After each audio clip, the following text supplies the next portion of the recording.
Hello, നമ്മൾ നമ്മുടെ last topic applied തെർമോഡൈനാമിക്സിൽ പഠിക്കാൻ പോവാണ്. Psychrometry plus some practice problems. അപ്പോൾ എന്താണ് സൈക്രോമെട്രി എന്ന് നോക്കാം. Psychrometry is a study of moist air. ഈ മോയിസ്റ്റ് എയർ എന്ന് പറയുമ്പോൾ നമ്മൾ പ്യൂർ സബ്സ്റ്റൻസി പഠിച്ച പോലെ വാട്ടറും വാട്ടർ വേപ്പറും കൂടെ നിൽക്കുന്ന ആ ഒരു സംഭവം അല്ല മോയിസ്റ്റ് എയർ. മോയിസ്റ്റ് എയർ എന്ന് പറഞ്ഞാൽ എയറും വാട്ടർ വേപ്പറുമാണ് ആ ഒരു സംഭവം. അതൊരു മിക്സ്ചറാണ്. എയറും അതിനകത്ത് വാട്ടർ പേപ്പറുകളും. അതിൻ്റെ സ്റ്റഡിയാണ് നമ്മൾ സൈക്രോമെട്രി എന്ന് പറയുന്നത്. അപ്പം അതൊക്കെ കൊണ്ട് നമ്മൾ സൈക്രോമെട്രി അങ്ങനെ ഒരു സംഭവമാണ്. അപ്പം dry air mixed with water vapour or ഹ്യൂമിഡിറ്റിയെ നമുക്ക് എന്ത് വിളിക്കാം? സൈക്രോമെട്രി എന്ന് വിളിക്കാം. അതിൻ്റെ സ്റ്റഡീനെ.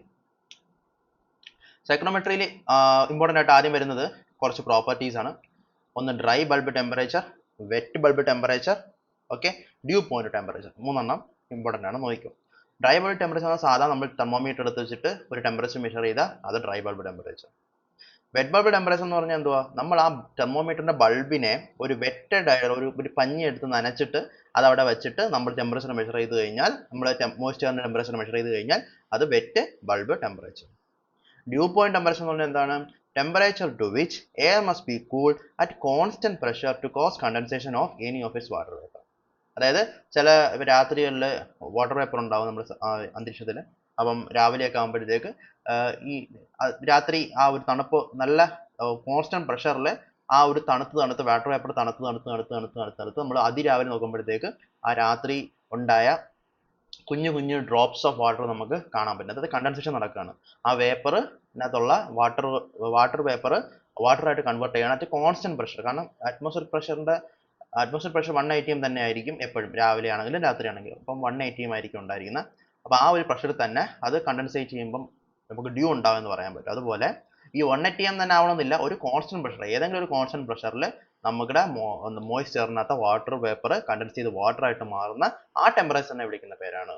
ഒരു പർട്ടിക്കുലർ പ്രഷറിൽ ആ വാല്യൂ കോൺസ്റ്റന്റ് ആയിരിക്കും, ഒരു പർട്ടിക്കുലർ ഡ്യൂ പോയിന്റ് ടെമ്പറേച്ചർ ആയിരിക്കും. അതായത് രണ്ടും അറ്റ്മോസ്ഫിയർ പ്രഷർ ആണെങ്കിൽ ഒരു ഡ്യൂ പോയിന്റ് ടെമ്പറേച്ചർ ആയിരിക്കും, 3 അറ്റ്മോസ്ഫിയർ പ്രഷർ ആണെങ്കിൽ വേറെ ഡ്യൂ പോയിന്റ് ടെമ്പറേച്ചർ ആവും. പക്ഷേ ആ ഡ്യൂ പോയിന്റ് ടെമ്പറേച്ചർ കോൺസ്റ്റന്റ് ആയിരിക്കും. അതാണ് temperature to which air must be cooled at constant pressure to cause condensation of any of its water vapour.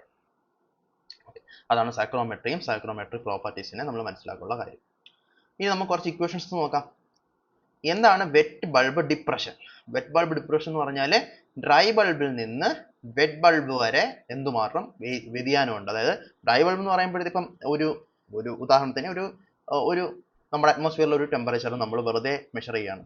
പിന്നെ നമ്മൾ കോട്ടൺ വിക്ക് വെച്ച് മെഷർ ചെയ്യുമ്പോൾ തീർച്ചയായിട്ടും അത് ടെമ്പറേച്ചർ കുറവായി കാണിക്കത്തുള്ളൂ. കാരണം അവിടെ ആ ഒരു കോട്ടന്റെ സാന്നിധ്യം അവിടെ ഉള്ളതുകൊണ്ട്. അപ്പൊ ആ എന്തുമാത്രം കുറവുണ്ട് എന്ന് പറയുന്ന ആളാണ് വെറ്റ് ബൾബ് ഡിപ്രഷൻ. ഓക്കെ, അതാണ് വെറ്റ് ബൾബ് ഡിപ്രഷൻ. അതുപോലെ ഡ്യൂ പോയിന്റ് ഡിപ്രഷൻ എന്ന് പറഞ്ഞാൽ അത് തന്നെയാണ്. നമ്മൾ ഡ്രൈ ബൾബ് ടെമ്പറേച്ചറിനെ ഡ്യൂ പോയിന്റ് ടെമ്പറേച്ചറിൽ നിന്ന് എന്തുമാത്രം ചേഞ്ച് ഉണ്ട് എന്ന് മനസ്സിലാക്കുന്ന സാധനമാണ് ഡ്യൂ പോയിന്റ് ഡിപ്രഷൻ എന്ന് പറയുന്നത്. അത്രയേ ഉള്ളൂ സംഭവങ്ങൾ.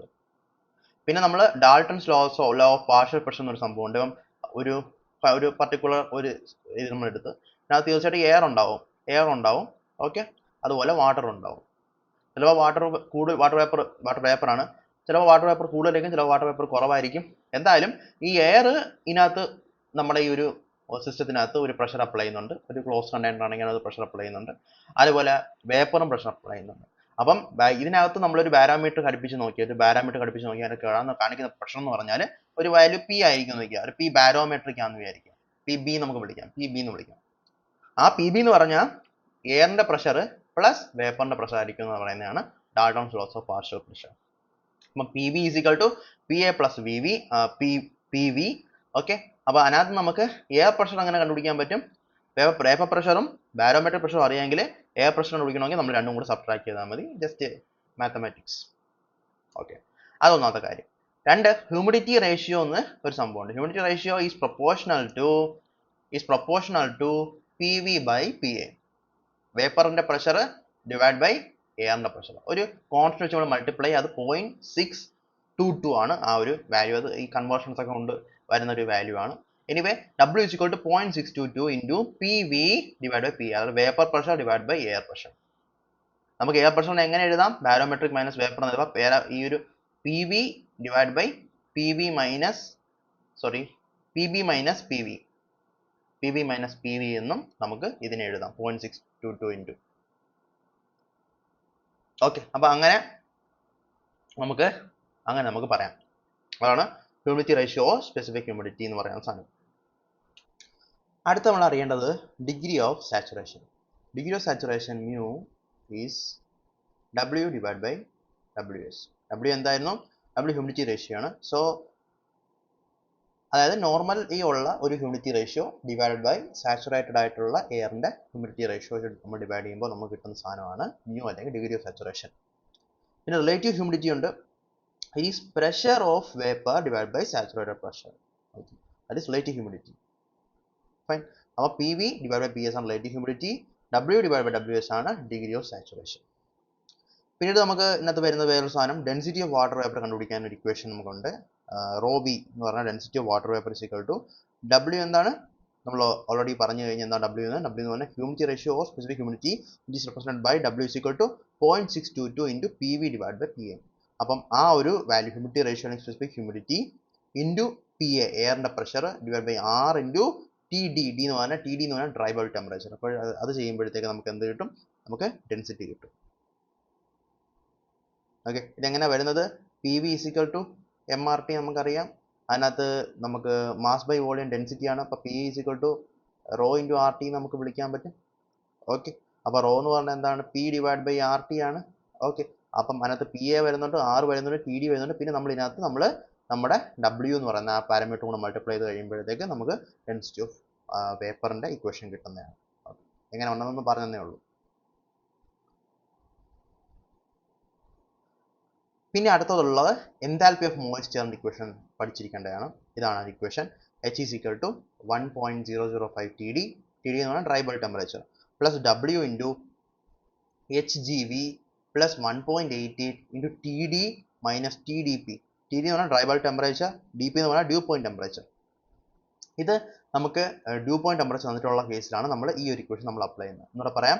H is equal to 1.005 TD plus W into HGV plus 1.88 into TD minus TDP.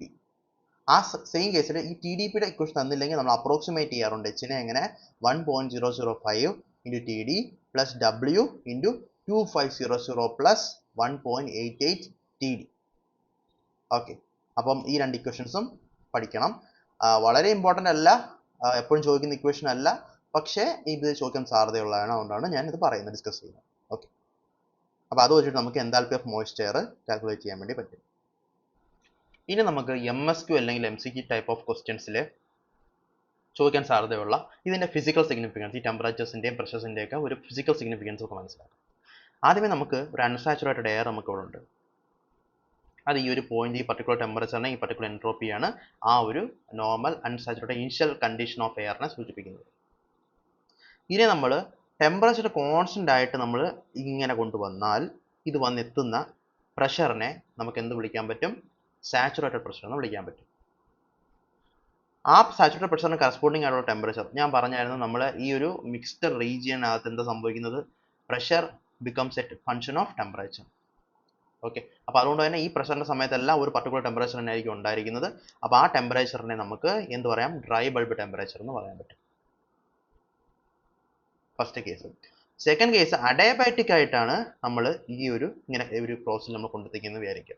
Adiabatic ആയിട്ട് നമ്മൾ കൊണ്ടെത്തിച്ചു കഴിഞ്ഞാൽ ഇവിടെ നമുക്ക് PW എന്ന് പറയുന്ന ആ ഒരു സംഭവമാണ് നമുക്ക് കിട്ടുന്നത്. ഓക്കെ, അത് തന്നെ കറസ്പോണ്ടിങ് ആയ ടെമ്പറേച്ചർ TW ആയിരിക്കും.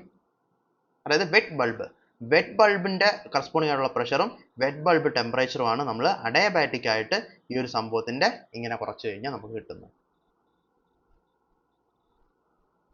ഓക്കെ, അടുത്തത് നമ്മൾ എന്ത് ചെയ്യുന്നു? കോൺസ്റ്റന്റ് പ്രഷറിൽ നമ്മൾ കൂൾ ചെയ്താൽ, നമ്മൾ ഓൾറെഡി പറഞ്ഞു ഒരു മോയ്സ്റ്റ് എയർ ഉണ്ട്, കോൺസ്റ്റന്റ് പ്രഷറിൽ നമ്മളിത് കൂൾ ചെയ്ത് ഒരു ഇത് എത്തിച്ചു കഴിഞ്ഞാൽ ടെമ്പറേച്ചർ കുറച്ച് നമ്മൾ കൊണ്ടുവന്നു കഴിഞ്ഞാൽ എന്ത് സംഭവിക്കും? ഡ്യൂ പോയിന്റ് ടെമ്പറേച്ചർ എത്തും. ഇത് due point of saturated air എന്ന് വേണമെങ്കിൽ നമുക്ക് പറയാം. ഓക്കെ, അപ്പം ഒരെണ്ണം എന്താണ്? ഐസോതെർമൽ ആയിട്ട് എൻട്രോപ്പി കുറയ്ക്കുന്ന ഒരു പ്രോസസ്സാണ് ഫസ്റ്റ് പ്രോസസ്സ്.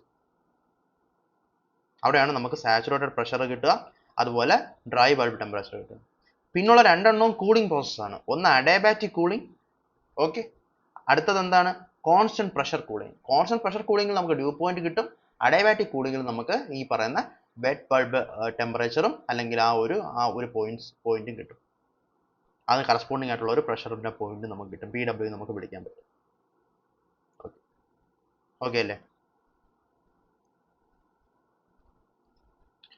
ഇനി ഞാൻ പറയുന്നത്, ഞാൻ ഇത് അൺസാച്ചുറേറ്റഡ് ഇവിടെ ഞാൻ തുടങ്ങിയത്, ഞാൻ ഇതിനകത്ത് ഈ ഒരു പോയിന്റ് ഞങ്ങൾ സ്റ്റാർട്ട് ചെയ്യാന്ന് വെക്കാം. ആ ഒരു പോയിന്റ് സ്റ്റാർട്ട് ചെയ്താൽ ആ പോയിന്റ് ഫോർ സാച്ചുറേറ്റഡ് എയർ ആണെങ്കിൽ അവിടുത്തെ ഡ്രൈ ബൾബ് ടെമ്പറേച്ചറും ഡ്യൂ പോയിന്റ് ടെമ്പറേച്ചറും അതുപോലെ DWT അല്ല WBT ആണ്. ഓക്കെ, ഇത് WBT ആണ്. വെറ്റ് ബൾബ് ടെമ്പറേച്ചറും സെയിം ആയിരിക്കും. അതുപോലെ റിലേറ്റീവ് ഹ്യൂമിഡിറ്റി എന്തായിരിക്കും? 100% ആയിരിക്കും. ഓക്കെ, ഇത്രയും കാര്യങ്ങളാണ് നമുക്കിത് MCQ അല്ലെങ്കിൽ MSQ ആസ്പെക്റ്റിൽ നമ്മൾ ഇതിനകത്ത് മനസ്സിലാക്കേണ്ട കാര്യം. ക്ലിയർ ആണെന്ന് വിചാരിക്കുന്നു. അടുത്തതിലോട്ട് പോവാം. ഇനി നമ്മൾ മനസ്സിലാക്കേണ്ടത് സൈക്രോമെട്രിക് ചാർട്ടാണ്. ഇത് എല്ലാവർക്കും ഒരുവിധം അറിയാവുന്ന കാര്യമായിരിക്കും. ഈ ഒരു ചാർട്ടിനകത്ത് എക്സ് ആക്സിസിലെ ഡ്രൈ ബൾബ് ടെമ്പറേച്ചർ വരും. ഇവിടെ നമുക്ക് എന്താ absolute humidity, not relative humidity, absolute humidity ഇവിടെ വരും.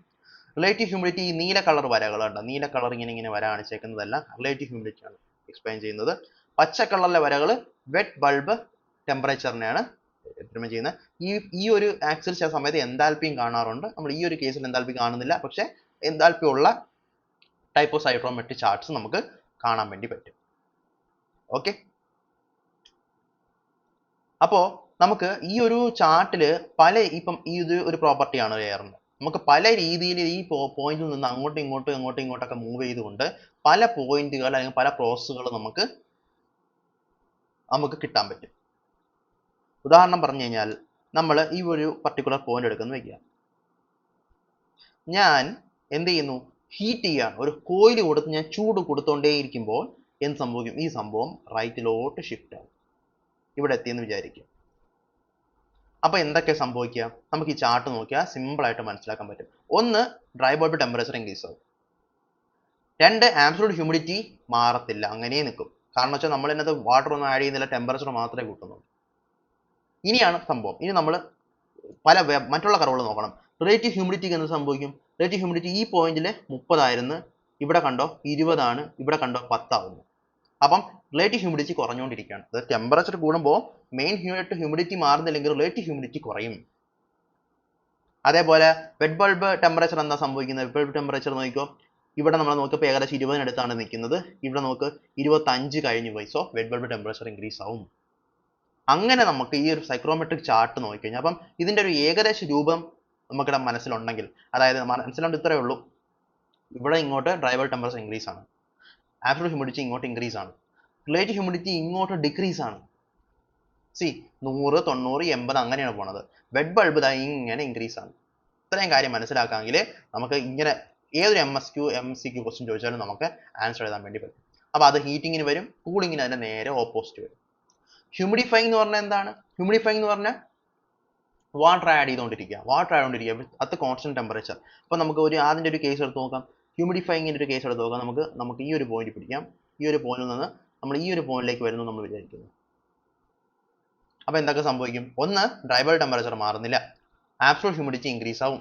പിന്നെ റിലേറ്റീവ് ഹ്യൂമിഡിറ്റി നോക്ക്, റിലേറ്റീവ് ഹ്യൂമിഡിറ്റി കൂടി വരുവാണ്. നോക്ക്, ഇവിടെ 10 അടുപ്പിച്ചാണ് നിൽക്കുന്നത്, ഇത് ഏകദേശം 50 അടുപ്പിച്ചാണ് നിൽക്കുന്നത്. അപ്പം റിലേറ്റീവ് ഹ്യൂമിഡിറ്റി കൂടി വരും. വെറ്റ് ബൾബ് ടെമ്പറേച്ചറിന് സംഭവിക്കുന്നത് 15, 20, 25, 30. വെറ്റ് ബൾബ് ടെമ്പറേച്ചർ എന്ത് സംഭവിക്കുകയാണ്? വെറ്റ് ബൾബ് ടെമ്പറേച്ചർ ഇൻക്രീസ് ചെയ്യുകയാണ് ചെയ്യുന്നത്. ഡ്രൈ ബൾബ് ടെമ്പറേച്ചർ കോൺസ്റ്റന്റ് ആയി നിൽക്കുമ്പോഴും വെറ്റ് ബൾബ് ടെമ്പറേച്ചർ ഇൻക്രീസ് ആവുകയാണ് ചെയ്യുന്നത്. ഇനി വേറൊരു സംഭവമുണ്ട്. ഇതിപ്പോൾ എപ്പോഴും നമുക്ക് ഇങ്ങനെ പറയാൻ പറ്റത്തില്ല. ചില കേസുകളിൽ അങ്ങനെയാവാം ഇങ്ങനെയാവാന്ന് പറയുന്നൊരു കേസുണ്ട്. കാരണം കൂളിംഗ് ആൻഡ് ഹ്യൂമിഡിഫൈങ് നോക്കിക്കോ. കൂളിംഗ് ആൻഡ് ഹ്യൂമിഡിഫൈങ് ഈ ഒരു പോയിന്റിൽ നിന്ന് എനിക്കിതാണ്ട് ഇങ്ങനെ ചെയ്യാം. ഇതൊരു കൂളിംഗ് ആൻഡ് ഹ്യൂമിഡിഫിക്കേഷൻ ആണ്. അതുപോലെ ഇങ്ങനെ ചെയ്യാം. എനിക്ക് വരയ്ക്കുമ്പോൾ സ്ട്രെയിറ്റ് ലൈൻ കിട്ടുന്നില്ല, രണ്ട് രീതി ചെയ്യാം. ഈ കേസിൽ നോക്ക്, വെറ്റ് ബൾബ് ടെമ്പറേച്ചർ കുറയാണ്. ഇത് 25 അടുപ്പിച്ചാണ് നിന്നത്, 25 കുറയാണ് ശരിക്കും. പക്ഷേ കൂളിംഗ് ആൻഡ് ഹ്യൂമിഡിഫൈങ് തന്നെ ചെയ്യുന്നത്. ഈ കേസിൽ എന്ത് സംഭവിക്കുകയാണ്? ഈ കേസിൽ വെറ്റ് ബൾബ് ടെമ്പറേച്ചർ കൂടുകയാണ് ചെയ്യുന്നത്. അപ്പൊ അങ്ങനെയുള്ള കാര്യങ്ങൾ നമ്മൾ ശ്രദ്ധിക്കുക. അപ്പൊ നമ്മൾ ഈ ഒരു പടം നമ്മുടെ മനസ്സിലുണ്ടെങ്കിൽ നമുക്ക് സിമ്പിൾ ആയിട്ട് ഈ കാര്യങ്ങൾ പറയാൻ വേണ്ടി പറ്റും. അപ്പം ഈ ഒരു പടം നമ്മൾ കൃത്യമായിട്ട് മനസ്സിൽ ചെയ്യുകയാണ്. ഇതിനകത്ത് ചോദിക്കാൻ സാധ്യതയുള്ള വളരെ ഇമ്പോർട്ടൻ്റ് ആയിട്ടൊരു ക്വസ്റ്റ്യൻ ആണ് ഈ പറയുന്ന MCQ അല്ലെങ്കിൽ MSQ ടൈപ്പ് ഓഫ് ക്വസ്റ്റ്യൻസ്.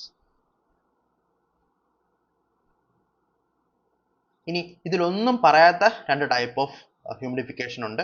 ഒന്ന് അഡയാബാറ്റിക് ഹ്യൂമിഡിഫിക്കേഷൻ ഉണ്ട്. ഓക്കെ, അതുപോലെ കെമിക്കൽ ഡീഹ്യൂമിഡിഫിക്കേഷൻ ഉണ്ട്. ഈ രണ്ട് കേസിൽ സംഭവിക്കുന്നത് WBT ആയിരിക്കും സെയിം. ഉദാഹരണത്തിന് ഞാൻ പറഞ്ഞുതരാം. ഹ്യൂമിഡിഫിക്കേഷൻ നടത്താൻ പോവാണ്, ഞാൻ അഡയാബാറ്റിക് ഹ്യൂമിഡിഫിക്കേഷൻ നടത്താൻ പോവാണ്. ഹ്യൂമിഡിഫിക്കേഷൻ എന്ന് പറയുന്നത് മേലോട്ടാണ് ഹ്യൂമിഡിറ്റി കൂടണം. പക്ഷേ അഡയാബാറ്റിക് ഹ്യൂമിഡിഫിക്കേഷൻ ആണെങ്കിലുള്ള പ്രത്യേകത WBT സെയിം ആയിരിക്കും, DBT അല്ല. ഇങ്ങനെയല്ല പോണത്, ഈ പച്ച ലൈനിലൂടെ നമ്മൾ ട്രാവേഴ്സ് ചെയ്യും. ഈ പച്ച ലൈനിലൂടെ നമ്മൾ ട്രാവേഴ്സ് ചെയ്യും. അപ്പോൾ സംഭവിക്കും W ഇവിടെ ഇൻക്രീസ് ആവും.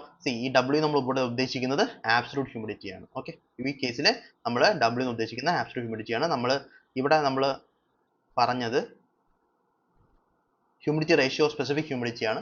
ഓക്കെ, അതും നമ്മൾ ആബ്സലൂട്ട് ഹ്യൂമിഡിറ്റി ആയിട്ട് ഒരു ബന്ധമുള്ള ക്വാണ്ടിറ്റി തന്നെയാണ്. അപ്പോൾ അതാണ് നമ്മൾ W എന്ന് പറയുന്ന ആബ്സലൂട്ട് ഹ്യൂമിഡിറ്റി അല്ലെങ്കിൽ ഈ പറയുന്ന സ്പെസിഫിക് ഹ്യൂമിഡിറ്റി ആണ് നമ്മൾ പറയുന്നത്. ഹ്യൂമിഡിറ്റി റേഷ്യോ അല്ലെങ്കിൽ സ്പെസിഫിക് ഹ്യൂമിഡിറ്റി ആണ് പറയുന്നത്, റിലേറ്റീവ് ഹ്യൂമിഡിറ്റി അല്ല എന്ന് ഓർക്കുക. ഓക്കെ, അപ്പോൾ ആ ഒരു കേസിൽ നോക്ക്, അത് W ഇൻക്രീസ് ആവുന്നുണ്ട്, WBT സെയിം ആണ്. കണ്ടോ? അതേപോലെ എൻതാൽപ്പി സെയിം ആയിരിക്കും. അത് മനസ്സിലാക്കേണ്ട കാര്യം, എൻതാൽപ്പി നമ്മുടെ ഈ ഒരു ഗ്രാഫ് ഇല്ലാത്തതുകൊണ്ട് എൻതാൽപ്പി ഇതാ ഇങ്ങനെയായിരിക്കും പോകുന്നത്. Enthalpy almost wet bulb temperature ഇതിന്റെ ഒരു രീതിയിലായിരിക്കും അതും പോണത്. അപ്പോൾ നമ്മൾ ഈ WBT സെയിം ആയിട്ട് വെച്ചേക്കുന്നതുകൊണ്ട് തന്നെ നമുക്ക് എന്ത് പറയാൻ പറ്റും, എൻതാൽപ്പി ഇവിടെ സെയിം ആയിരിക്കും. അതേപോലെ കെമിക്കൽ ഡീഹ്യൂമിഡിഫിക്കേഷനകത്തും WBT സെയിം ആയിരിക്കും, W കുറയും, എന്നാൽ എൻതാൽപ്പി സെയിം ആയിരിക്കും. ഓക്കെ, അപ്പോൾ അതാണ് സൈക്ലോമെട്രിക് ചാർട്ടിനകത്ത് നമ്മൾ മനസ്സിലാക്കേണ്ട കാര്യം. ഞാൻ ഒരു എക്സാമ്പിൾ, നമുക്ക് കുറച്ചിനകത്ത് ടേംസ് മനസ്സിലാക്കാറുണ്ട്. അതിന് വേണ്ടിയിട്ട് ഞാൻ രണ്ട് കേസുകൾ, കേസ് 1 ഒരു കേസ് 2 എടുത്ത് ഞാൻ ഇതിൻ്റെ കുറച്ച് കാര്യങ്ങൾ കുറച്ചുകൂടെ ഡീറ്റെയിൽ ആയിട്ട് എക്സ്പ്ലെയിൻ ചെയ്യുന്നുണ്ട്.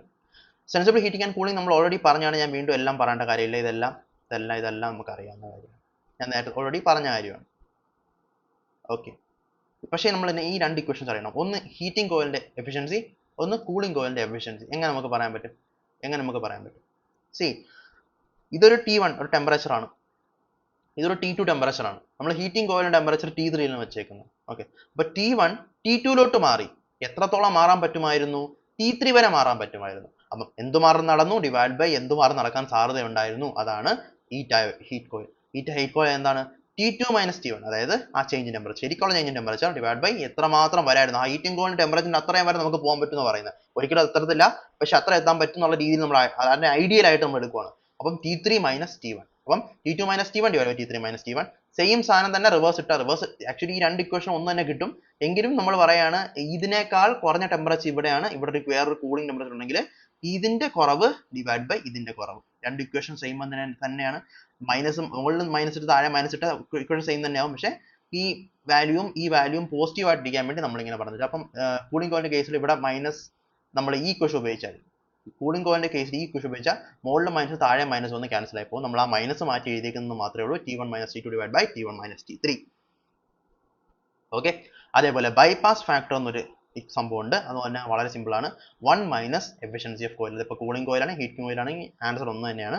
സോ 1 - എഫിഷ്യൻസി കൊടുത്തു കഴിഞ്ഞാൽ ബൈപാസ് ഫാക്ടർ കിട്ടും. അതുകൂടെ മനസ്സിലാക്കി വെച്ചേക്കുക. അതാണ് നമുക്ക് sensible heating or cooling case 1 മനസ്സിലാക്കാനുള്ള കാര്യം. ഇനി അടുത്തത് കേസ് 2 നമുക്ക് ഹീറ്റിംഗ് ആൻഡ് ഹ്യൂമിഡിഫിക്കേഷൻ. നമ്മൾ നേരത്തെ പറഞ്ഞു ഹീറ്റിംഗ് ആൻഡ് ഹ്യൂമിഡിഫിക്കേഷൻ എങ്ങനെ വരുന്നതെന്ന്, അത് നമുക്കൊന്ന് നോക്കാം. അതിനകത്ത് ഒരുപാടൊന്നും ഞാൻ പറയുന്നില്ല. പ്രധാനമായിട്ട് എനിക്ക് പറയാനുള്ളൊരു കാര്യം എന്ന് പറഞ്ഞാൽ, ഇവിടെ ഈ സംഭവിക്കുന്ന ടെമ്പറേച്ചർ ഉണ്ടല്ലോ, ഇവിടെ സെൻസിബിൾ ഹീറ്റിങ്ങും ഇവിടെ ലേറ്റന്റ് ഹീറ്റിങ്ങുമാണ് സംഭവിക്കുന്നത്. ഓക്കെ, സോ നമ്മൾ മനസ്സിലാക്കേണ്ട കാര്യം എന്ന് പറഞ്ഞാൽ, ഈ സെൻസിബിൾ ഹീറ്റ് ഫാക്ടർ എന്നൊരു ക്വാണ്ടിറ്റി ഉണ്ട്, SH divide by SH plus LH. അപ്പം അത് നമ്മൾ പറയുന്നത് പ്രധാനമായിട്ടും ഞാൻ പറഞ്ഞു എൻതാൽപ്പിയുടെ വരകൾ ഉണ്ടാവും എന്ന് ഞാൻ പറഞ്ഞു സൈക്ലോമെട്രിക് ചാർട്ടിൽ. അപ്പോൾ 1ന് H1ഉം ഇതിന് H2ഉം ഇതിന് H0 ആണെങ്കിൽ നമുക്ക് എങ്ങനെ SHF അല്ലെങ്കിൽ സെൻസിബിൾ ഹീറ്റ് ഫാക്ടർ കണ്ടുപിടിക്കാന്ന് പറഞ്ഞാൽ, സെൻസിബിൾ ഹീറ്റിംഗ് എന്ന് പറഞ്ഞാൽ എന്താ, ഈ ഇത്രയും എന്ന് പറഞ്ഞാൽ എന്താണ്, 0 - 1. അപ്പം H0 - H1 അതാണ് എഴുതിയിരിക്കുന്നത്. H0 - H1 ഡിവൈഡ് ബൈ ഇത് ലേറ്റന്റ് ഹീറ്റ് പ്ലസ് സെൻസിബിൾ. അപ്പം ഇവിടെ നിന്ന് ഇവിടം വരെ വരും. അപ്പം H2 - H1 കണ്ടോ. അപ്പം ഇതാണ് സെൻസിബിൾ ഹീറ്റ് ഫാക്ടറിന്റെ കാര്യം. പിന്നെ നമ്മൾ ഇതൊക്കെ നമ്മൾ പറയും DBT, WPT, DPT, ഇതിന്റെ കാര്യങ്ങളെല്ലാം നമ്മൾ സംസാരിച്ചു കഴിഞ്ഞാണ്. ഓക്കെ, അപ്പോൾ അത് ഞാൻ പറയുന്നില്ല. വൺ മോർ തിങ് ഉണ്ട്, ഒരു കാര്യം കൂടെ ഉണ്ടായിരുന്നു.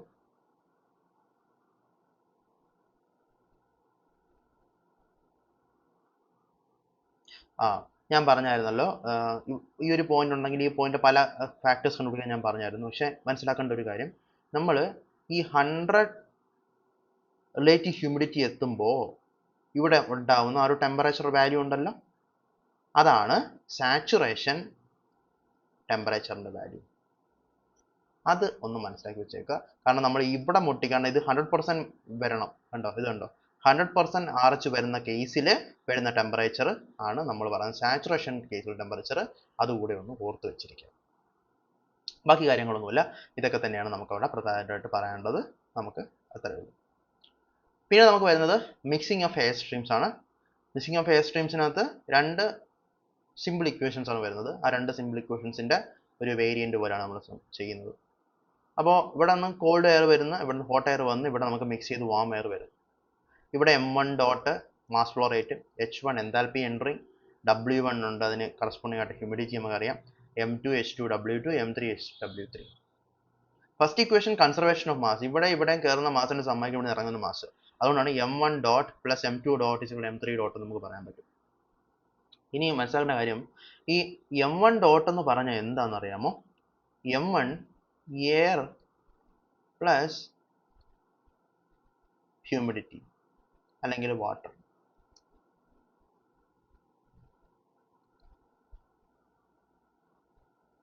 ഓക്കെ, ഞാൻ ഈ A1നെ താഴോട്ട് എഴുതാം, കുറച്ചുകൂടെ ഒരു ക്ലാരിറ്റി കിട്ടാൻ വേണ്ടി താഴോട്ട് എഴുതാം.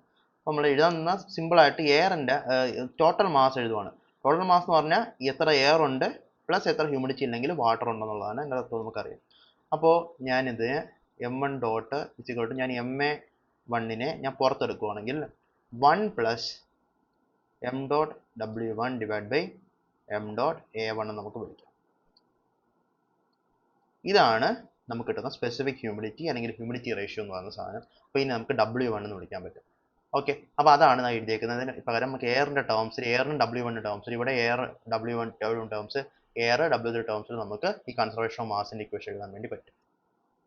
ഓക്കെ, അപ്പോൾ അങ്ങനെ നമുക്ക് ഒരു ഇക്വേഷൻ കിട്ടും. അതേപോലെ തന്നെ നമുക്ക് അടുത്ത ഒരു ഇക്വേഷൻ കിട്ടുന്നത് കൺസർവേഷൻ ഓഫ് എനർജി വെച്ചിട്ട് കിട്ടും. കൺസർവേഷൻ ഓഫ് എനർജി എന്ന് പറയുമ്പോൾ എന്താണ്? എയറിൻ്റെത് പ്ലസ് വാട്ടറിൻ്റെത് ടോട്ടൽ എനർജി കണ്ടന്റ്. അതായത് ഇപ്പോൾ എന്താൽപ്പി നമ്മൾ എയറിൻ്റെ എന്താൽപ്പി പറയുകയാണെങ്കിൽ നമുക്ക് എന്ത് പറയാൻ പറ്റും? MA1 CpTD1 എന്ന് പറയാൻ പറ്റും. അത് ഡ്രൈ ബൾബ് ടെമ്പറേച്ചർ ആണ്. CpT എന്ന് പറഞ്ഞാൽ ആ ഒരു എന്താൽപ്പിയുടെ ഒരു ടേം ആയിട്ട് നമുക്ക് പറയാൻ പറ്റും. അതേപോലെ നമുക്ക് എന്ത് എഴുതാൻ പറ്റും? M വാട്ടർ അല്ലെങ്കിൽ വേപ്പർ V എഴുതാം, V1 okay into H of V1. അത് അത്രയും മാസ് ഇൻറ്റു എന്താൽപ്പി ഓഫ് വേപ്പർ എത്ര വരുന്നത് നമുക്ക് പറയാൻ വേണ്ടി പറ്റും. ഓക്കെ, അപ്പോൾ നമ്മൾ എന്ത് ചെയ്യും? നമ്മൾ ഈ MA1 വെച്ച് നമ്മൾ MA1നെ പുറത്തെടുത്താൽ നമുക്ക് CpTD1 പ്ലസ് W1 HV1 എന്ന് കിട്ടും. കാരണം MV1 ഡിവൈഡ് ബൈ MA1 ഇവിടെയും വരും. അങ്ങനെ നമുക്ക് ഈ ഒരു W1 ടേം കിട്ടും. അങ്ങനെ നമുക്ക് രണ്ട് ഇക്വേഷൻസ് കിട്ടും. സിമ്പിളായിട്ട് എഴുതാൻ പറ്റിയ രണ്ട് ഇക്വേഷൻസ് ആണ്. ഈ രണ്ട് ഇക്വേഷൻസ് സോൾവ് ചെയ്താണ് നമ്മൾ ഇതിൻ്റെ ക്വസ്റ്റ്യൻസിൻ്റെ ആൻസറിങ് ചോദ്യം ചോദിച്ചാൽ ഉത്തരങ്ങൾ കണ്ടുപിടിക്കുന്നത് എന്നുള്ള കാര്യം കൂടെ ഒന്ന് ഓർത്ത് വെച്ചിരിക്കുക. ഓക്കെ, അതാണ് മിക്സിംഗ് ഓഫ് എയർ സ്ട്രീംസ് വരുന്നത്. അങ്ങനെ നമ്മൾ ശരിക്കും പറഞ്ഞാൽ എല്ലാം കംപ്ലീറ്റ് ആയി. ഇപ്പം നമ്മൾ സൈക്രോമെട്രി കംപ്ലീറ്റ് ആയി. ഓക്കെ, ഇനി നമുക്ക് കുറച്ച് ക്വസ്റ്റ്യൻസ് നോക്കാം. Consider an air standard Brayton cycle with adiabatic compressor. ഇത് അഡയബാറ്റിക് ആണ്, എഫിഷ്യൻസി ഇല്ല. ആൻഡ് ടർബൈനിലും എഫിഷ്യൻസി ഇല്ല, അഡയബാറ്റിക് ആണ്. ആൻഡ് റീജനറേറ്റർ ഉണ്ട്. അത് shown in figure. Air enters the compressor at ഈ ഒരു വാല്യൂസ് വന്നിട്ടുണ്ട്. എക്സിറ്റ് ചെയ്യുന്നതിന് വാല്യൂ വന്നിട്ടുണ്ട്. Air exit the compression chamber at ഇത്രയും ടെമ്പറേച്ചർ. ആൻഡ് എക്സിറ്റ് അഡയബാറ്റിക് ടർബൈൻ്റെ ഇത് വന്നിട്ടുണ്ട്. Exhaust air from turbine is used to preheat the air in regenerator. The exhaust air exits the regenerator at 600 Kelvin. There is no pressure drop across the regenerator and combustion chamber.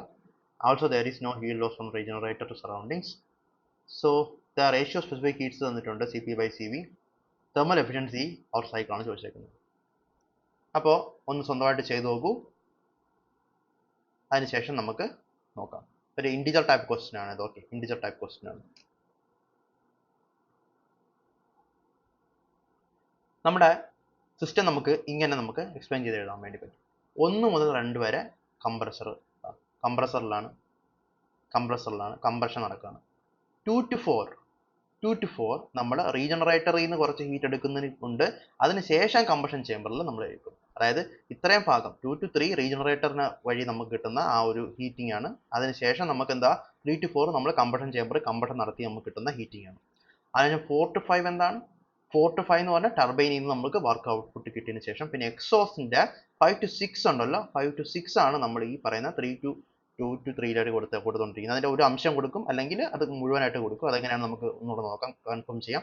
അതിനുശേഷം 6 to 1 നമുക്ക് എന്താ എക്സോസ്റ്റിന്റെ കേസിൽ പോകും. Okay, അപ്പം ഈ കേസിൽ നമുക്ക് T1, T2, T4, T5, T6 already തന്നിട്ടുണ്ട്, ഗാമയുടെ വാല്യൂ തന്നിട്ടുണ്ട്. ആദ്യം നമുക്ക് അപ്പോൾ നമ്മൾക്ക് വേണമെന്ന് എഫിഷ്യൻസി ആണല്ലോ. എഫിഷ്യൻസി എന്ന് പറഞ്ഞാൽ W net divide by heat supplied, അതായിരിക്കും നമ്മുടെ ഹീറ്റയുടെ വാല്യൂ. അപ്പോൾ ആദ്യം W net കണ്ടുപിടിക്കാം. W net എന്ന് പറഞ്ഞാൽ CP T4 - T5. T4 - T5 എവിടെ? ഇത് T4 - T5. നമുക്ക് വേറൊരു പെൻ എടുക്കാം. സോ T4 - T5, ഓക്കെ, ഒരു work minus compressor work T2 - T1. Okay, അപ്പോൾ അതാണ് W നെറ്റിന്റെ ഒരു സംഭവം തന്നെ അതാണ്. ഇനി ഹീറ്റ് റിജക്റ്റഡ് എത്രയാണ്? ഹീറ്റ് റിജക്റ്റഡ് എന്ന് പറഞ്ഞാൽ T6 - T1. ഇത്രയും മാത്രമേ ഹീറ്റ് റിജക്റ്റഡ് ഉള്ളൂ, ഇത്രയും മാത്രമേ ഉള്ളൂ. ഇത് ഹീറ്റ് റിജക്റ്റഡ് അല്ല, ഇത് നമ്മൾ നേരെ 2 to 3 കൊടുത്തിരിക്കുന്ന സാധനമാണ്. അപ്പം ഇത് മാത്രമേ ഹീറ്റ് റിജക്റ്റഡ് ഉള്ളൂ. അപ്പം ഹീറ്റ് റിജക്റ്റഡ് എന്ന് പറഞ്ഞാൽ CP × T6 - T1. ഹീറ്റ് സപ്ലൈഡിനെ നമുക്ക് വർക്ക് നെറ്റിന് വേണ്ടിയും ഹീറ്റ് റിജക്റ്ററിന് വേണ്ടിയും ഒരുമിച്ച് യൂസ് ചെയ്യുന്ന നമുക്ക് പറയാൻ പറ്റും. അപ്പോൾ അതിൽ നിന്ന് നമുക്ക് QS കണ്ടുപിടിക്കാൻ പറ്റും, W net plus QR. അപ്പോൾ എഫിഷ്യൻസി എന്താ? W net divide by W net plus QR ചെയ്താൽ മതി. അപ്പോൾ നമുക്ക് ഈ ഒരു ഫുൾ ഇക്വേഷൻ സബ്സ്റ്റിറ്റ്യൂട്ട് ചെയ്യുമ്പോൾ നമുക്ക് ടെമ്പറേച്ചേഴ്സ് എല്ലാം തന്നിട്ടുള്ളത് കൊണ്ട് നമുക്ക് ചെയ്ത് വരുമ്പോൾ ആൻസർ നമുക്ക് 40% കിട്ടും. സോ അത്ര സിമ്പിൾ ആണ്, വളരെ സിമ്പിൾ ആയിട്ടുള്ള ഒരു ക്വസ്റ്റ്യൻ ആണ് ഈ ചോദിച്ചേക്കുന്നത്. ഇതിനകത്ത് അറിയേണ്ട ഒറ്റ കാര്യം റീജനറേഷൻ ആണ് അറിയേണ്ടത്. മാത്രമല്ല അറിയേണ്ട വേറൊരു ഇമ്പോർട്ടൻറ്റ് കൺസെപ്റ്റ് ഇതാണ്. ഹീറ്റ് സപ്ലൈ എന്ന് പറഞ്ഞാൽ work net plus heat rejected ആണ്. ഹീറ്റ് റിജക്റ്റഡ് എന്ന് പറഞ്ഞാൽ 5 to 1 എഴുതരുത്, കാരണം 5 to 6 അതേപോലെ 2 to 3 ഇവിടെ കൊടുത്തിരിക്കുകയാണ്. കാരണം എന്താ, ഇവിടെ എഫിഷ്യൻസി ഒന്നും പറഞ്ഞില്ല. No heat loss from regenerator to the surroundings എന്ന് പറയുന്നുണ്ട്. ഓക്കെ, അപ്പോൾ അതുകൊണ്ട് തന്നെ ഈ 5 to 6 സംഭവം അതുപോലെ 2 to 3 കിട്ടുന്നത് കൊണ്ട് തന്നെ നമുക്ക് എന്ത് ചെയ്താൽ മതി, ഈ ഒരു സംഭവമാണ് ഹീറ്റ് റിജക്റ്റഡ് വരുന്നത്. Heat rejected plus work done ചെയ്താൽ മതി. അപ്പോൾ നമുക്ക് ഹീറ്റ് സപ്ലൈഡ് ഓൾറെഡി കിട്ടും. ഓക്കെ അല്ലേ? അങ്ങനെയാണ് നമ്മൾ ഈ ഒരു ക്വസ്റ്റ്യൻ ചെയ്യുന്നത്. സോ മനസ്സിലായെന്ന് വിശ്വസിക്കുന്നു. അടുത്ത ക്വസ്റ്റ്യനിലോട്ട് പോകും. അടുത്ത നമുക്ക് റാങ്കൈൻ സൈക്കിളാണ് നമ്മൾ നോക്കുന്നത്. തന്നേക്കുന്നത് enthalpy at turbine entry outlet തന്നിട്ടുണ്ട്. അപ്പം എൻട്രിയിൽ എൻതാൽപ്പിയും ഔട്ട്ലെറ്റ് എൻതാൽപ്പിയും ടർബൈൻ തന്നിട്ടുണ്ടെങ്കിൽ നമുക്ക് ടർബൈൻ ചെയ്യുന്ന വർക്ക് അറിയാം. അതുപോലെ പമ്പ് കൺസ്യൂം ചെയ്യുന്ന വർക്ക് പറഞ്ഞിട്ടുണ്ട്. അപ്പോൾ തീർച്ചയായിട്ടും നമുക്ക് നെറ്റ്വർക്ക് കണ്ടുപിടിക്കാൻ ഈസി ആയിട്ട് പറ്റും. പക്ഷേ ചോദിച്ചാൽ സ്പെസിഫിക് സ്റ്റീം കൺസപ്ഷൻ, ആ ഒരു വാക്കിനെ വിട്ടേക്ക്. ഇത് നോക്ക്, കിലോഗ്രാം പെർ kWh ആണ്. ഓക്കെ, ഇതാണ് നമ്മുടെ പ്രശ്നം. അതായത് ഇവിടെ തന്നേക്കുന്നത് kJ/kg, ഇവിടെയും kJ/kg, ഇവിടെ തന്നേക്കുന്നത് കിലോഗ്രാം പെർ kWh ആണ്. അപ്പോൾ ആദ്യമേ തന്നെ നമുക്ക് ഈ ഒരു കൺവേർഷൻ ഓഫ് യൂണിറ്റ്സ് എങ്ങനെ ചെയ്യാൻ നമുക്ക് ആദ്യം നോക്കാം. ഓക്കെ, അപ്പോൾ ഞാൻ പറയാണ്, എൻ്റെ കയ്യിൽ x kJ/kg ഉണ്ടെങ്കിൽ അത് എത്രത്തോളം, അതെങ്ങനെ നമുക്ക് എന്തായിട്ട് കൺവേർട്ട് ചെയ്യാൻ പറ്റും, അത് നമുക്ക് കിലോഗ്രാം പെർ kWh ആയിട്ട് കൺവേർട്ട് ചെയ്യാൻ പറ്റുമെന്ന് നോക്കാം. അപ്പോൾ ആദ്യമേ നമുക്ക് x kJ/kg ഉണ്ടെങ്കിൽ നമുക്ക് പറയാം 1/x കിലോഗ്രാം പെർ kJ എന്ന് പറയാം. ജൂൾ എന്ന് പറഞ്ഞാൽ വാട്ട് സെക്കൻഡ് ആണ്. ഓക്കെ, വാട്ട് സെക്കൻഡ് എന്ന് പറഞ്ഞാൽ വാട്ട് അവർ എന്ന് പറഞ്ഞാൽ ഈ അവറിനെ സെക്കൻഡ് ആയിട്ട് കൺവേർട്ട് ചെയ്താൽ 3600 വാട്ട് സെക്കൻഡ് ആണ്.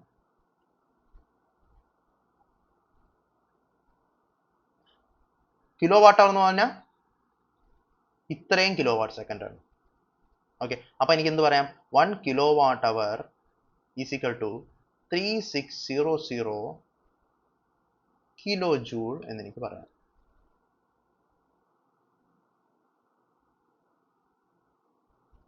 അപ്പോൾ ഇതിനകത്ത് നമുക്ക് എന്ത് എഴുതാം, 1 kJ എത്രയാണ്, 1 kJ ഈക്വൽ ടു 1/3600 kWh എന്ന് പറയാൻ പറ്റും അല്ലേ? ഞാൻ അതെടുത്ത് ഇതുപോലെ ഡയറക്റ്റ് ഇങ്ങോട്ട് സബ്സ്റ്റിറ്റ്യൂട്ട് ചെയ്യാണ്. ഓക്കെ, അപ്പോൾ എനിക്ക് എന്താ, ഈ 1 X kilo joule per kilogram എന്ന് പറഞ്ഞാൽ 1/x kilogram per kilo joule ആണ്. ഇതിനെ എങ്ങനെ കൺവേർട്ട് ചെയ്യാൻ പോവാണ്? 1/x okay into kilogram divide by kilo ജൂളിന് എങ്ങനെ എഴുതാൻ പറ്റും? കിലോ ജൂളിന് എനിക്ക് 1/3600 കിലോ വാട്ട് അവർ എന്ന് എഴുതാൻ പറ്റും. അപ്പം ഡിവിഷനകത്ത് വേറെ ഡിവിഷൻ വന്ന് നമുക്ക് മോളിൽ കൊണ്ടുപോകാൻ പറ്റും. അപ്പം നമുക്ക് എങ്ങനെ എഴുതാൻ പറ്റും? 3600/x kilogram by kilo watt hour എന്ന് എഴുതാൻ പറ്റും. അപ്പോൾ എക്സ് കിലോ ജൂൾ പെർ കിലോഗ്രാമിനെ നമുക്ക് 3600 divide by x kilogram per kilo watt hour എന്ന് എഴുതാൻ പറ്റും. അവിടെ നിൽക്കട്ടെ.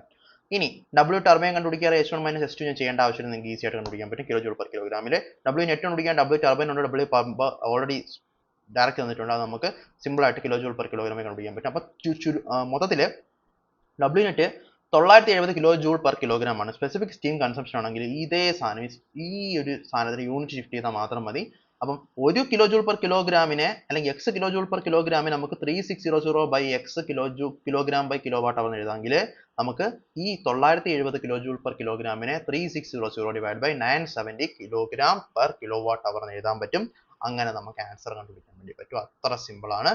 ജസ്റ്റ് യൂണിറ്റ് കൺവേർഷൻ ആണ്. ഇതുപോലത്തെ ക്വസ്റ്റ്യൻസ് നമ്മൾ വെൽഡിങ് പഠിക്കുമ്പോൾ കാണും. വെൽഡിങ് പഠിക്കുമ്പം ഇത് കണക്കത്തെ ക്വസ്റ്റ്യൻസ് നമുക്ക്, അതായത് നമ്മൾ ഈ ഒരു അതിനകത്ത് പ്രധാനപ്പെട്ട ഒരു സംഭവം എന്ന് പറഞ്ഞാൽ നമ്മുടെ ഈ യൂണിറ്റ് അങ്ങോട്ടും ഇങ്ങോട്ടും ഇട്ട് കളിക്കുന്ന ഒരു കളിയുണ്ട്.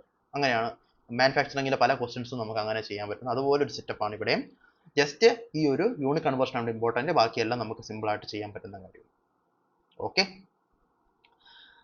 For an air standard diesel സൈക്കിളിൽ നിങ്ങൾ തന്നെ പറയാം എന്താണ് എൻ്റെ ആൻസർ? ഒന്ന് കണ്ടുപിടിച്ച് നോക്കും സ്വന്തമായിട്ട്. കറക്റ്റാണ്, നിങ്ങൾ പറഞ്ഞത് കറക്റ്റാണ്. നമ്മുടെ ക്ലാസ് കൃത്യമായിട്ട് കേട്ടിട്ടുണ്ടെങ്കിൽ തീർച്ചയായിട്ടും ഇതിന് ഉത്തരം എഴുതാൻ പറ്റും. ഗേറ്റ് 2020 ചോദിച്ച ക്വസ്റ്റിനും കൂടെയാണ്. At a constant pressure heat addition ചെയ്യും, ഹീറ്റ് റിജക്ഷൻ കോൺസ്റ്റന്റ് വോളിയത്തിൽ ചെയ്യും. അങ്ങനെയാണ് air standard diesel cycle work ചെയ്യുന്നത്. ഓക്കെ അല്ലേ? ഫൈൻ. ഇനി അടുത്ത ക്വസ്റ്റ്യൻ എന്താ? A vehicle powered by a spark ignition engine എന്ന് പറഞ്ഞാൽ എന്താ? Petrol engine, we know that.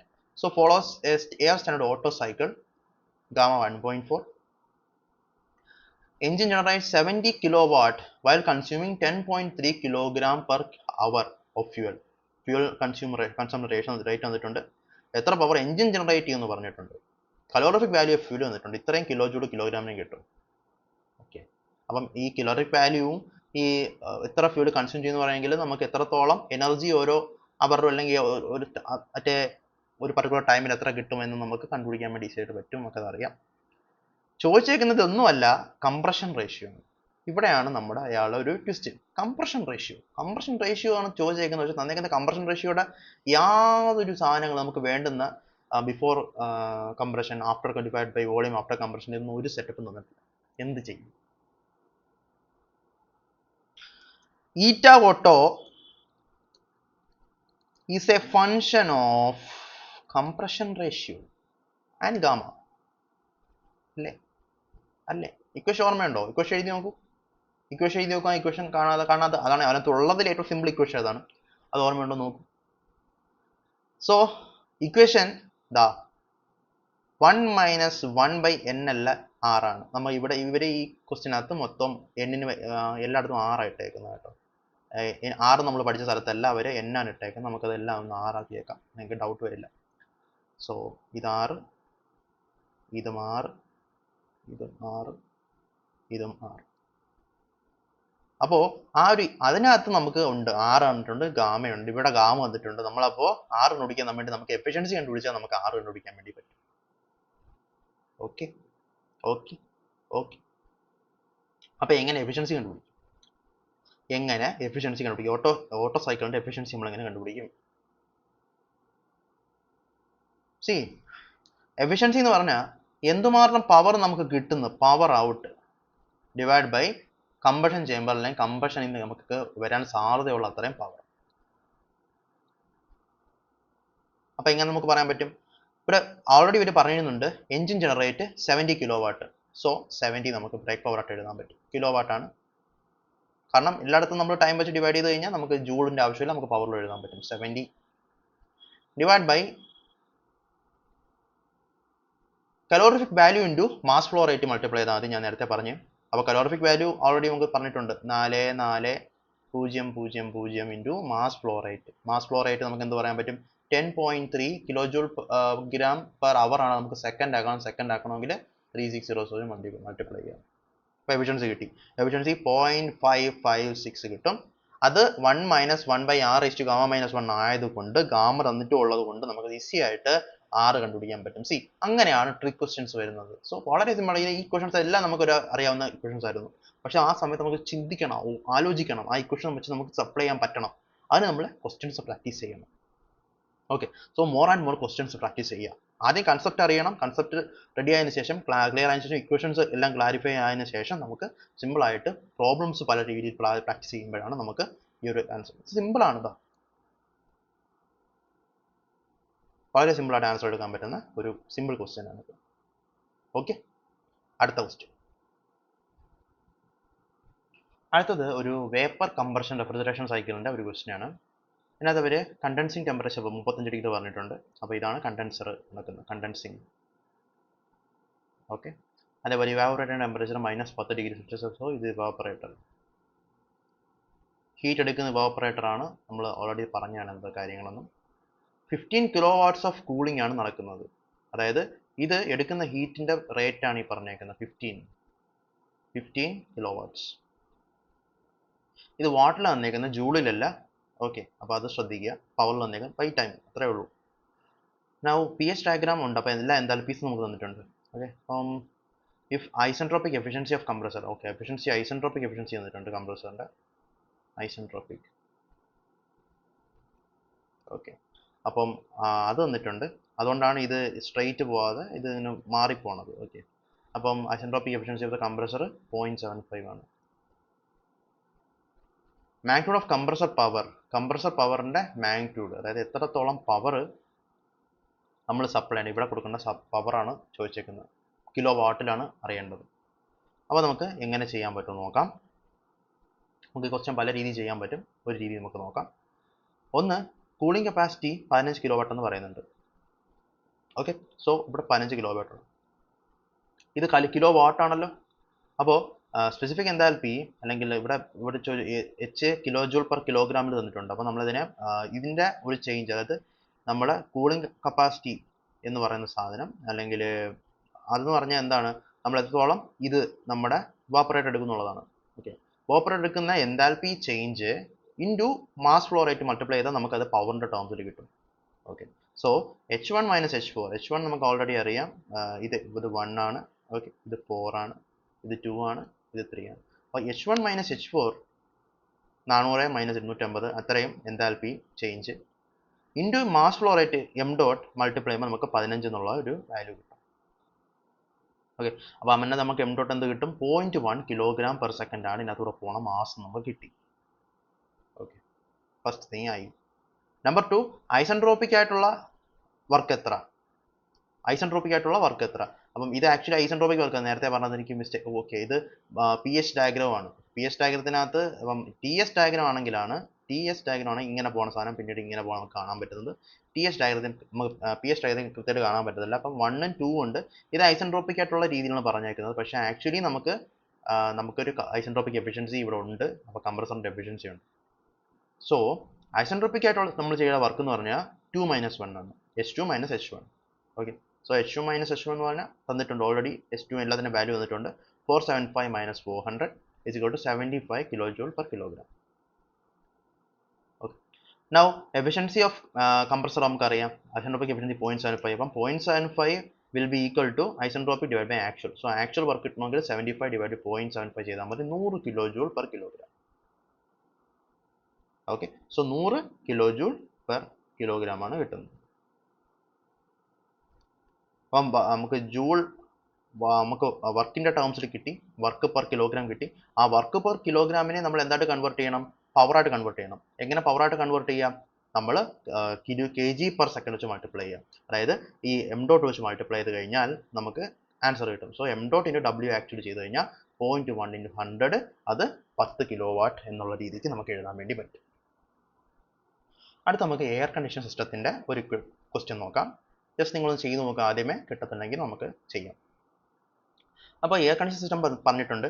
Flow of air to room using intake duct and exit duct. ഈ intake ഡക്റ്റിലോട്ടാണ് എയർ റൂമിലോട്ട് ഫോം ചെയ്യുന്നത്, എക്സിറ്റ് ഡക്റ്റ് കൂടെ എയർ പുറത്തിറങ്ങി പോവുകയും ചെയ്യും. To maintain the quality of indoor air, intake air ഡക്റ്റിന് mix of fresh എയറും കോൾഡ് എയർ സ്ട്രീമും ഉണ്ട്. ഫ്രഷ് എയറും കോൾഡ് എയറും ഒരുമിച്ചാണ് നമുക്ക് ഇൻടേക്കിലോട്ട് കൊടുക്കുന്നത്. Two streams are mixed in an insulated mixing chamber. Insulated mixing ചേമ്പറിൽ വെച്ച് ഇത് മിക്സ് ചെയ്യുന്നുണ്ട്. Okay, cold air enters the mixing chamber. അപ്പം ഈ കോൾഡ് എയറിന്റെ ടെമ്പറേച്ചർ തന്നിട്ടുണ്ട്, പ്രഷർ തന്നിട്ടുണ്ട്, വോളിയം ഫ്ലോ റേറ്റ് തന്നിട്ടുണ്ട്. വോളിയം ഫ്ലോ റേറ്റ് എന്ന് പറഞ്ഞാൽ സ്പെസിഫിക് വോളിയം നമുക്ക് പറയാൻ പറ്റില്ല, മീറ്റർ ക്യൂബ് പെർ സെക്കൻഡ് ആണ്. Okay, so volume dot V ഡോട്ടാണ് നമുക്ക്. അതുപോലെ pressure enters the mixing chamber at temperature തന്നിട്ടുണ്ട്, പ്രഷർ തന്നിട്ടുണ്ട്, ഇത് തന്നിട്ടുണ്ട്. അല്ല, ഇപ്പോൾ ബി ഡോട്ട് വന്നിട്ടില്ല, പക്ഷെ പറഞ്ഞിട്ടുണ്ട്. എന്ത് പറഞ്ഞിട്ടുണ്ട്? ഫ്രഷ് എയർ എൻ്റർ ചെയ്യുന്നത് 1.6 ടൈംസ് കോൾഡ് എയർ എൻ്റർ ചെയ്യുന്നുണ്ട്. അപ്പം ഈ കിട്ടിയ വാല്യൂവിൻ്റെ 1.6 ടൈം ആയിരിക്കും ഇവിടുത്തെ വോളിയം റേറ്റ് നമുക്കറിയാം. Air leaves room at 26 degree സെൽഷ്യസിൽ പുറത്തോട്ട് ഇറങ്ങി പോവുകയും ചെയ്യും. ചോദിച്ചിരിക്കുന്നത് എയർ ഐഡിയൽ ഗ്യാസ് ആണെന്ന് വിചാരിച്ചോളുക. CP തന്നിട്ടുണ്ട്, R തന്നിട്ടുണ്ട്. So rate of heat gain from room is എത്രത്തോളം ഹീറ്റ് ഗെയിൻ എയറിനുണ്ടായി. അതായത് ഇവിടെ നമ്മളൊരു ടെമ്പറേച്ചർ ആയിരിക്കും പോണത്, ഇവിടെ മിക്കവാറും അതിനെക്കാട്ടും കൂടിയ ടെമ്പറേച്ചർ, കാരണം എയർ കണ്ടീഷനിങ് ആണ്, കൂടിയ ടെമ്പറേച്ചർ ആയിരിക്കും. അപ്പം ആ ഒരു ചേഞ്ച് ഇൻ ടെമ്പറേച്ചർ നമുക്കുള്ളത് കൊണ്ട് തന്നെ എത്രത്തോളം ഹീറ്റ് ഇൻടേക്ക് അല്ലെങ്കിൽ എത്രത്തോളം എനർജി ചേഞ്ച്, ശരിക്കും പറഞ്ഞാൽ നമ്മുടെ ഭാഷയിൽ പറഞ്ഞ എൻതാൽപ്പി ചേഞ്ച് ആണ് ചോദിച്ചിരിക്കുന്നത്.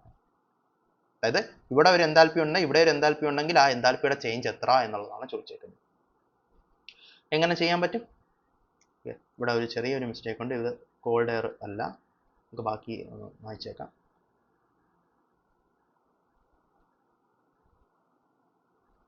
ഇത് കോൾഡ് എയർ അല്ല, ഇതാണ് കോൾഡ് എയർ.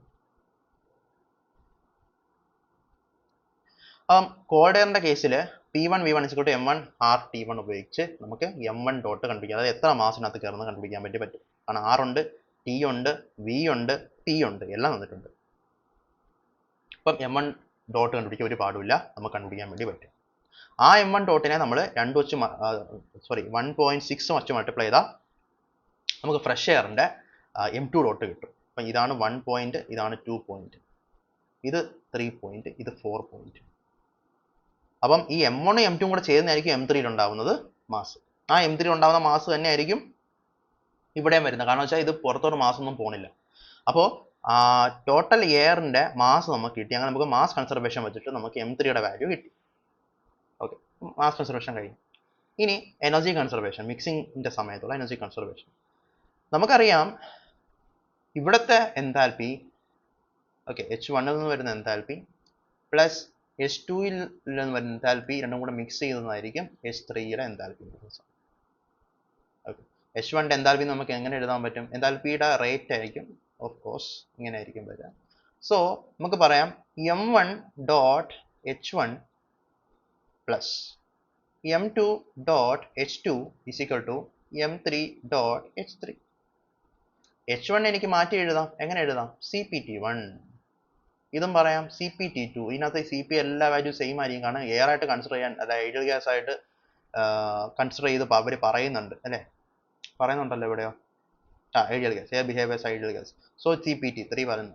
CP ക്യാൻസൽ ആയാൽ M1 T1 plus M2 T2 = M3 T3 വെച്ച് നമുക്ക് T3യുടെ വാല്യൂ കണ്ടുപിടിക്കാം. കാരണം ഇതിന്റെ വാല്യൂ ബാക്കി എല്ലാ വാല്യൂ നമുക്കറിയാം. അപ്പോൾ നമുക്ക് T3 ഇവിടെ വരുന്ന ടെമ്പറേച്ചറിന്റെ വാല്യൂ അറിയാം, ഇവിടുത്തെ ടെമ്പറേച്ചറിന്റെ വാല്യൂ ഇറങ്ങി വരുന്ന 24 ഡിഗ്രി നമുക്ക് ഓൾറെഡി അറിയാം.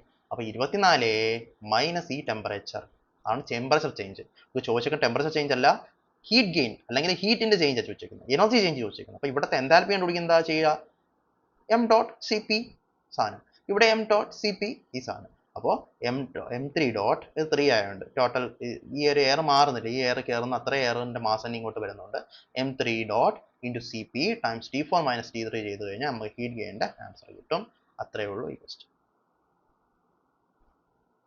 ഓക്കെ അല്ലേ? സോ അങ്ങനെ നമ്മൾ നമ്മുടെ ഈ അപ്ലൈഡ് തെർമോഡൈനാമിക്സിന്റെ ചാപ്റ്റർ വൈൻഡപ്പ് ചെയ്തിരിക്കുകയാണ്.